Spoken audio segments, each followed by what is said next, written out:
İnenin yüreği dek yürek tapılmaz.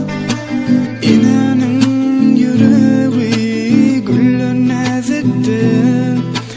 İnenin keçirvet arzuvi bolmaz. Arzuvi avatlık kimde sağlıktır. İnenin yüreği kirdirdi sazar. Kirdirdin dermanı onun sözüdür.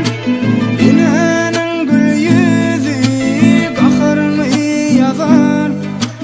İne yaşayışın bahtın gözüdür.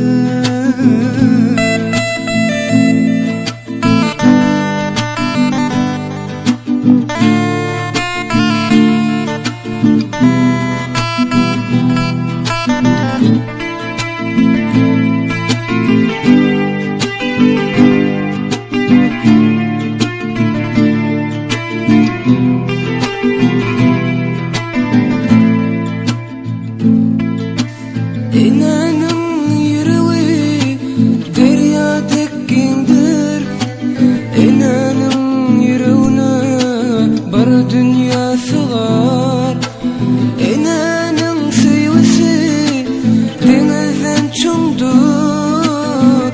İne mehrin salsa gece gün doğar. Bağışı coşa gelse bağışıdır bir söz.